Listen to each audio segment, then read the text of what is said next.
مولاي صل وسلم دائما ابدا على حبيبي. بسم اللہ الرحمن الرحیم. الصلاۃ والسلام علیکہ یا رسول اللہ، الصلاۃ والسلام علیکہ یا حبیب اللہ. ناظرین، اللہ رب العزت نے حضرت انسان کو پیدا فرمایا، حضرت انسان کی تخلیق فرمائی. اسی کے ساتھ ساتھ اللہ رب العزت نے انسان کے لیے جو بھی چیزیں اس کی ضروریات کی تھی، اللہ رب العزت نے وہ بھی عطا فرمائی. اللہ رب العزت نے جتنی بھی مخلوقات پیدا فرمائی ہے، انسان کو ان تمام مخلوقات سے برتری عطا فرمائی کہ تمام مخلوقات ایک طرف اور انسانی مخلوق جو ہے وہ ایک طرف ہے. اللہ رب العزت نے انسان کے لیے جو بھی چیزیں ضرورت کی تھیں، اللہ رب العزت نے وہ ساری کی ساری عطا فرما دی. اور ہم اندازہ لگائیں، سوچیں کہ اللہ رب العزت نے حضرت انسان کی تخلیق کیوں فرمائی. یہ کائنات، یہ زمین، یہ آسمان، یہ چرند، یہ پرند، یہ جانور، حشرات الارض، تمام چیزیں اللہ رب العزت نے کیوں پیدا فرمائی، اللہ رب العزت نے کیوں انہیں تخلیق فرمایا؟ تو اس کے مختلف جوابات ہیں. قرآن مجید میں اللہ رب العزت نے ارشاد فرمایا کہ میں نے انہیں، یعنی کہ انسان کو اور جنات کو پیدا فرمایا اپنی عبادت کے لیے، کہ یہ میری عبادت کرنے کے لیے ہیں.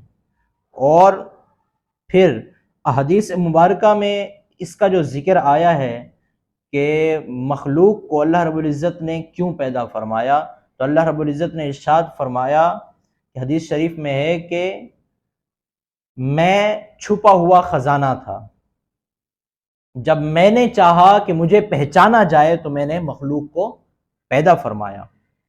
یہ اللہ رب العزت نے ارشاد فرمایا کہ میں چھپا ہوا خزانہ تھا، مجھے کوئی جانتا نہ تھا، میں نے چاہا کہ مجھے پہچانا جائے، مجھے جانا جائے، تو پھر میں نے مخلوق کو پیدا فرمایا. اور پھر جب اللہ رب العزت نے مخلوق کو پیدا فرمایا تو حق تو یہی تھا نا کہ وہ مخلوق بھی جس مقصد کے لیے پیدا کی گئی ہے اسی مقصد پر ہی پورا کا پورا اترتی. جس طرح اللہ رب العزت نے فرشتوں کو بھی پیدا فرمایا. فرشتے نوری مخلوق ہیں، اگرچہ نوری مخلوق ہیں، لیکن اللہ رب العزت نے جن امور کے لیے انہیں پیدا فرمایا ہے، اللہ رب العزت نے فرشتوں کو جن امور کے لیے تخلیق فرمایا ہے، وہ صرف اور صرف وہی امور کر رہے ہیں، وہی کام کر رہے ہیں جو ان کی ذمہ داری ہے. جن کے ذمے اللہ رب العزت نے عبادت مقرر فرمائی تو وہ آج تک عبادت کر رہے ہیں جب سے اللہ رب العزت نے انہیں تخلیق فرمایا. جن کے ذمے اللہ رب العزت نے مخلوق کے کام کاج ذمے لگائے وہ آج بھی وہی کر رہے ہیں. اللہ رب العزت نے جن کے جو ذمے لگایا ہے اللہ رب العزت نے، فرشتے وہی کر رہے ہیں. تو پھر انسان کو بھی چاہیے تھا نا کہ انسان بھی اللہ رب العزت کی عبادت ہی کرتا، کیونکہ اللہ رب العزت نے قرآن مجید میں ارشاد فرما دیا کہ میں نے انسان اور جنات کو اپنی صرف اور صرف اپنی عبادت کے لیے پیدا کیا ہے. تو پھر انسان کو چاہیے تھا نا کہ وہ اللہ رب العزت کی عبادت ہی کرتا، اللہ رب العزت کی اطاعت میں ہی اپنی ساری کی ساری زندگی گزارتا.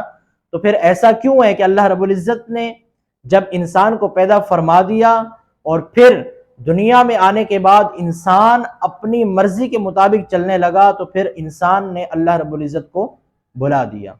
اللہ رب العزت کی اطاعت، فرما برداری، اللہ رب العزت کی عبادت سے سرکشی کر گیا، پھر گیا. تو ایسا کیوں ہے؟ تو یہ اندازہ لگائیں کہ اللہ رب العزت نے انسان کی تخلیق فرما دی اور پھر یہ بھی عطا فرمایا، سب سے بڑی بات، کہ وہ بالکل اپنی مرضی کے مطابق چل سکتا ہے. دنیا میں جب تک ہے وہ یہاں پر دنیا میں رہ کر، یہ دارالعمل ہے تو یہاں پر عمل کی جگہ ہے، تو یہ عمل جب کرے گا تو اس کی مرضی ہے کہ وہ اچھا عمل کرے برا عمل کرے، اس کی مرضی ہے کہ وہ اللہ رب العزت کی اطاعت میں زندگی گزارے، آقا کریم علیہ السلام کی فرما برداری میں زندگی گزارے، اس کی مرضی، یا پھر وہ شیطان کی مرضی میں اپنی زندگی گزارے۔ یہ اس کی مرضی، اللہ رب العزت نے اس کو اس کی مرضی پر چھوڑ دیا، اس لیے کہ یہ دارالعمل ہے، یہ دنیا دارالعمل ہے۔ لیکن جب وہ مرے گا اور اللہ رب العزت کی بارگاہ میں حاضر ہوگا تو پھر وہ دارالجزا ہے۔ وہاں پر جانے کے بعد جو اس نے دنیا میں کیا، جو دنیا میں اس نے اچھا کیا برا کیا، جو بھی عمل کیا، اللہ رب العزت اسے آخرت میں اس کا اجر، اس کی جزا ضرور عطا فرمائے گا۔ تو ہم سمجھیں کہ اللہ رب العزت نے اس کائنات کو تخلیق فرمایا تو اس کی وجہ کیا ہے۔ جب ہمیں وجہ پتہ چل گئی کہ اللہ رب العزت نے اس کائنات کو تخلیق فرمایا، یہ ساری چیزیں مزین کی، تو اس کی ایک ہی وجہ ہے کہ اللہ رب العزت نے انہیں اپنی عبادت کے لیے پیدا فرمایا۔ اللہ رب العزت نے اپنی عبادت کے لیے ہی انہیں تخلیق فرمایا، تو پھر انسان کو چاہیے کہ جس مقصد کے لیے وہ دنیا میں آیا ہے اس مقصد کی طرف اپنی توجہ کریں، اور پھر اللہ رب العزت کی عبادت کی طرف آئے، اللہ رب العزت کی فرما برداری کی طرف آئے، اللہ رب العزت کی اطاعت کی طرف آئے، تو پھر ہی جا کر اس کے پیدا ہونے کا مقصد پورا ہوگا، اس کے دنیا میں آنے کا مقصد پورا ہوگا، جب وہ اللہ رب العزت کی ذات کو پہچان پائے گا، اللہ رب العزت کی عبادت کر پائے گا، اور پھر اللہ رب العزت کے جو مقرر کردہ قوانین ہیں ان پر عمل کر پائے گا۔ اللہ رب العزت کی پاک بارگاہ میں دعا ہے کہ اللہ رب العزت ہمیں صحیح معنوں میں اپنی عبادت کرنے کی توفیق عطا فرمائے، اور جو انسان کے دنیا میں آنے کا مقصد ہے، اللہ رب العزت نے مقصد مقرر فرمایا ہے، اس مقصد پر بھی پورا کا پورا عمل کرنے کی توفیق عطا فرمائے۔ آمین بجاہ النبی الامین۔ مولاي صل وسلم دائما أبدا على حبيبك خير الخلق كلهم